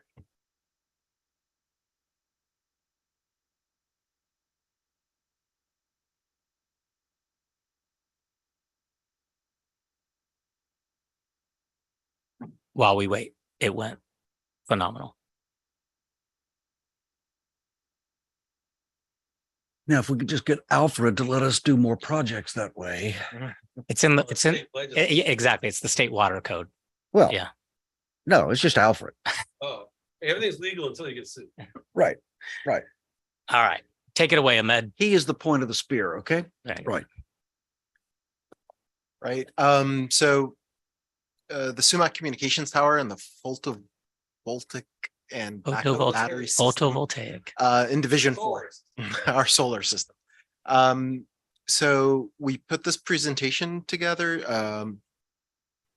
Sorry. There we go. So just wanted to show you where the Sumac communications tower is. So it's right across the 76 freeway here from us. It's right here. And We're sitting this right is, there. this is the 15 freeway.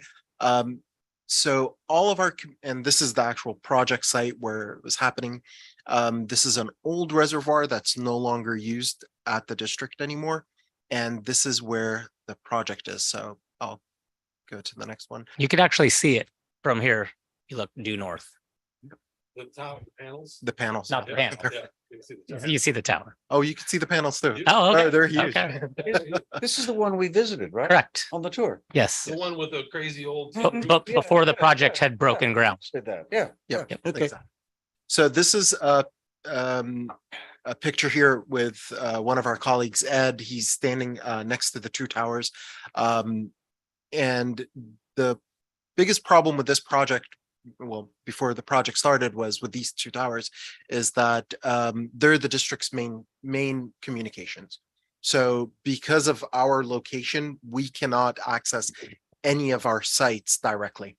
So yep. Even with a 60-foot tower outside. So all communication has to go to Sumac first, then it comes down to HQ. And the importance of this is we had come to you for the SCADA project before. All the SCADA communication that whether it's turning on or off pumps, controlling our lift stations, checking the levels of our reservoirs and tanks, all of that information comes all through SCADA, goes through Sumac and comes down to HQ. And just to pause, and North County Fire is co-located on the antenna as well. Yep. And it doesn't service all of their stations, but it services quite a few of their stations. And Did they participate in the funding? No, but they pay the meter bill. They what? They pay for the meter. so that meter that Ed's standing right here, that's North County Fires. Well, and they they've did been support paying- us in the Cal OES grant application. They did. Yep. And we have similar arrangements with San Diego County Sheriff where we pay the meter and they provide the equipment. So another part of problem with this tower is whenever we have fires like the Lilac fire, and here's a picture of this area in Fallbrook, and this is the picture before the fire, and this is the devastation that happened. I'm like, I after. can't see his red dot, but I'm not looking at the screen. Oh, sorry. No, it's okay. I'll Don't use worry the about mouse. it. Don't worry about it. So right here on the left-hand side, this is this is before the fire that burned through Fallbrook, and here is the devastation. Tom, was that the one happened where you after. fueled the generator? Was that 2017? Yes. Yes. So our general manager had to fuel. Well, somebody had to, because then we were running it on like a Honda 2000 watt generator. Yeah, and that's all we had. And every 4 hours you had to go refuel it. And it just happened to be, I was here, it was like 4:30 in the morning that next morning, and it was blowing like a mofo, fires going around. You're up there with cans of, we use the special fuel that doesn't gel, and just windy, spilling this damn generator so we can keep comms up for the fire department and for us. It was a dumb idea. Hey, they don't happen all the time, but boy, when they do, it's a problem. Yep. And SDG&E power outages. SDG&E Well, the power PSPS outages. is now are becoming more and more frequent. Yep. So 2 years ago, Ed and I were up there on Christmas Eve because this tower had lost power, and we had to take a generator up there Honda. and plugged it in, kept fueling it through Christmas Eve. And a couple of hours it came up. Luckily, we didn't spend Christmas morning there, but still. So these are the problems that we were facing with this communications tower, making sure it's continues to work. So the possible solutions that we brought to the district were, having a diesel generator, propane generator, and of course the solar system with a battery backup. So I'll tell you why, I'll show you the solution that we chose and why we chose that. So we chose and this picture is from live from the site. Yeah, you can see to the right, that rusty roof. That's the old reservoir that you're looking at. Let's visit this site. Yes. Oh, Yeah. before we installed the solar Correct. panels. Yeah, yeah, yeah. Okay. So we chose the solar panels and backup battery system to power this for a couple of reasons. One is this could go without any sunlight and just on the power. Once it gets disconnected from the grid, up to 7 days. So we And would, longer if the sun shines. Correct. and this is just cloudy. We're just getting a trickle of electricity from the panels. It'll go up to 7 days. But of course, if we have full sunlight, it'll last longer. It's more efficient than the generators because generators produce a large amount of power and we just need just enough to run our radios, North County Fire's radios, and they have like a very small AC unit for their equipment. We don't have to keep going up there to refuel the generators. Which, just to pause, is important because for those that went on the tour, while we have rights via an easement to access, you are going on someone's private Right. driveway to go up. Mhm. So imagine a tanker truck going up For to have to access propane, that. yeah. Correct. Correct. Propane and yep. I do. And then, of course, possible grant funding. So this was because it was a multi-agency effort to get the Voltavoy You'll get it up. panels, Let's say solar. solar and Yeah. battery panels. PV is also a PV, PV. PV is a common abbreviation for it. nobody likes saying photovoltaic. Well, and what Ahmed's talking about on the grant funding and segueing over to design build, we were able to check the design build box because it's SCADA for all systems, which is wastewater included, which we're allowed to do. We can't do potable water, but we can do wastewater. Fire can also do design build. So we were able to check multiple boxes and Alfred gave us the blessing to go ahead and do design build. And it did qualify as grant funding also. So, yep, so we got part of the Cal OES grant. We got 42% of this project was funded from the grant. The project total cost was 170,000. Part of the reasons that we got this project was it's clean energy, multiple agencies that were benefiting from this. So the grant was had a more likelihood to be accepted. The panel production brings us between 26 on cloudy days, kilowatts per hour, all the way up to 44 for the last couple of weeks. I mean, we just put this in. That's what, the range that we've been seeing. And the power storage store up to 27 kilowatts hour in those two batteries. And just Do you ever measure consumption? I can tell you the consumption exactly. It's a half kilowatt per hour. 0.5, 500 watts, sorry, 500 watts. So you can go 48 hours. We can, fully load if battery. the panels were not producing anything at all, That's the like peak, I think, what they he's s- talking about. yeah, if they, It's the not panels, always on half kilowatt. if the panels stopped working completely and we didn't have any power from the utility. So on this, the $300,000 was spread over six projects, six different projects where we allocated that 300,000. And this project includes a 3-year maintenance contract as well, which is already rolled into that 170,000. So like Chad was saying, we used design build delivery method on this. It was a faster timeline. We met our deadlines. Consistent budget. We didn't have any change orders on this. The district reduced risk because the design builder went through the design. They met with us regularly, Very. made sure that everything that we wanted and all the nice things that I'll show you about these panels that we really wanted in there and they were able to get for us. The quality of work is excellent. And communication was always open. And if you'll recall, we had to bid this 3 different times. So, I do recall. I mean, talk about third time's the charm. The firm that ended up getting it turned out to just be phenomenal. So Yeah. I'll be lucky rather than good every once in a while. So we'll show you a couple of pictures and we'll point out some of the things in the system. So this is the picture from a little bit far away showing the 2 towers.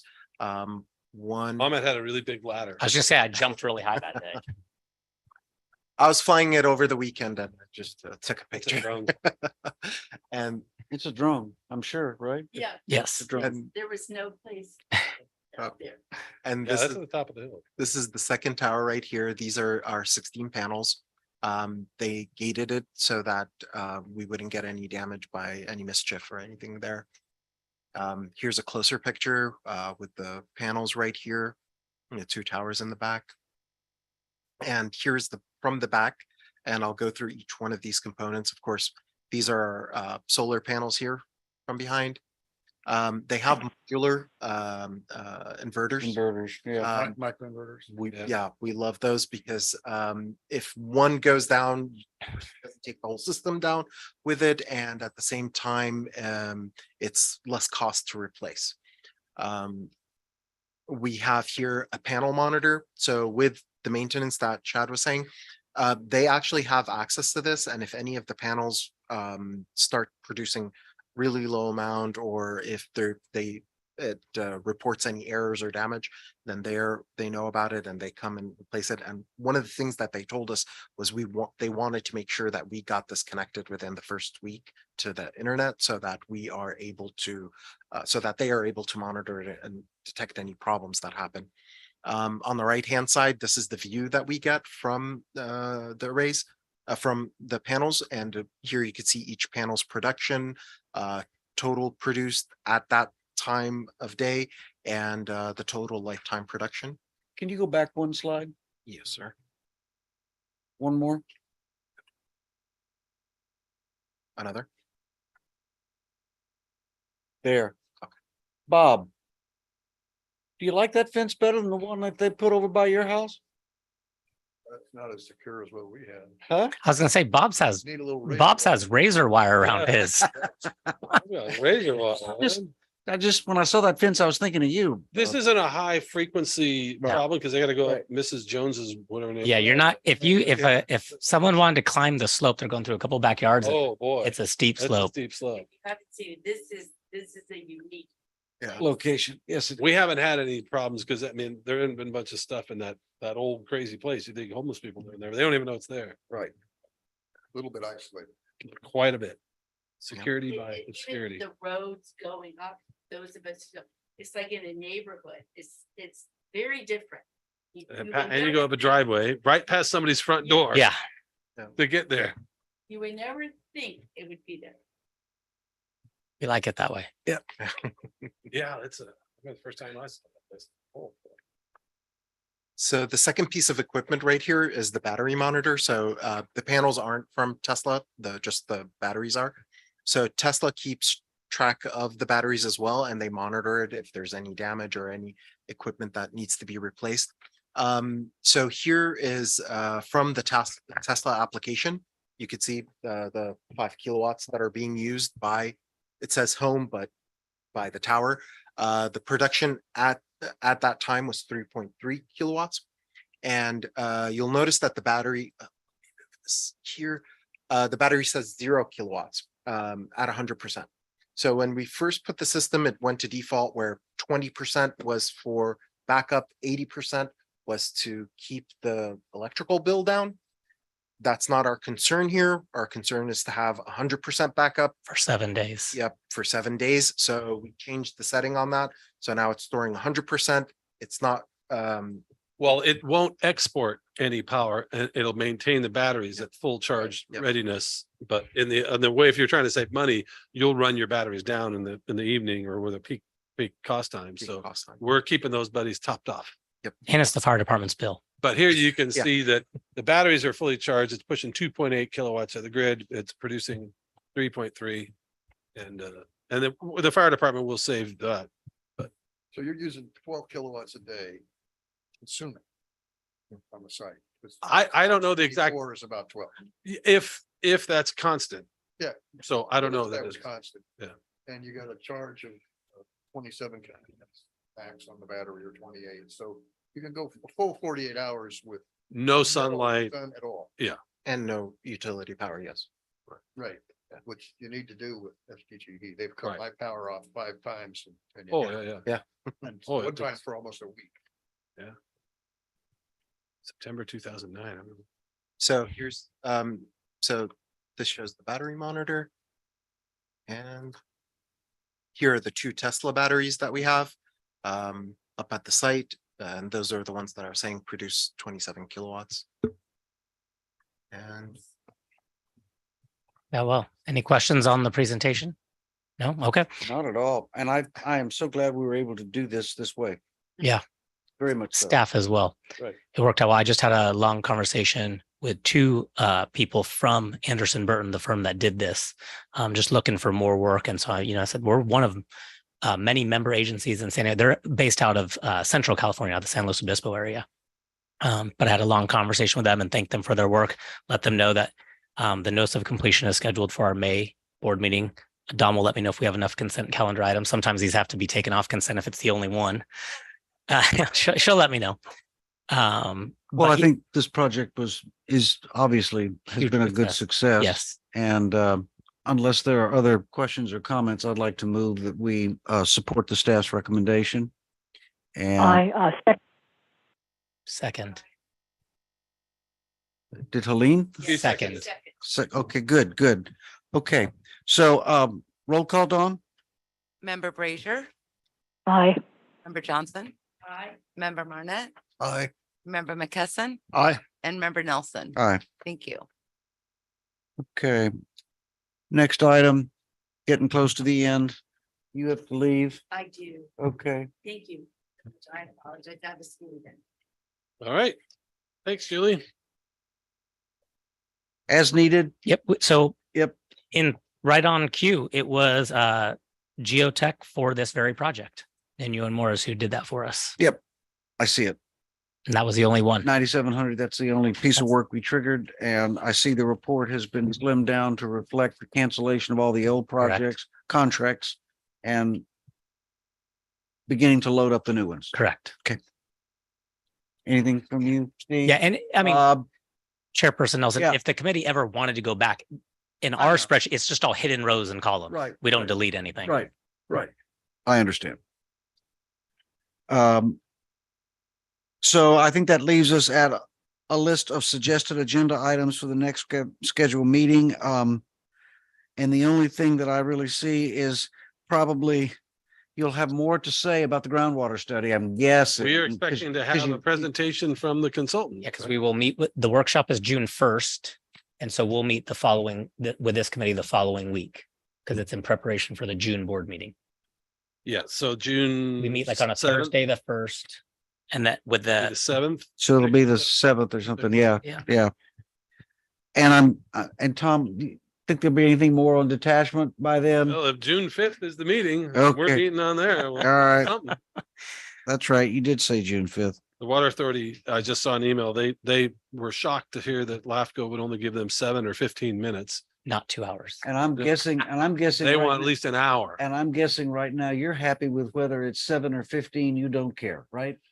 You know, at this point, I Yeah. don't know what the heck. But- Okay, so that's all I see coming off this agenda is groundwater and detachment, but obviously you guys have other stuff other going stuff. on and it'll be what it'll be. and Yeah. There we are. So I think what we'll do is adjourn. We'll call this thing done. We- QED, it's time to quit and eat dinner, Oh, it's quite getting literally, Close to dinner time here. quite really. literally. In fact, I just missed mine. Uh-oh. Yeah, I have a meeting at 6:00.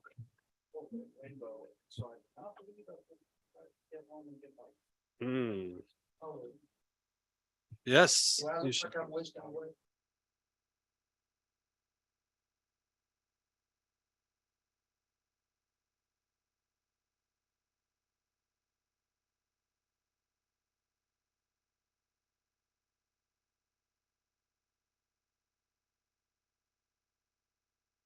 Then I think something that you and I think agree on, right? Which is like, what is the role of attention to him and popularity, right? Because there's this sense that like, all he wants is attention. If you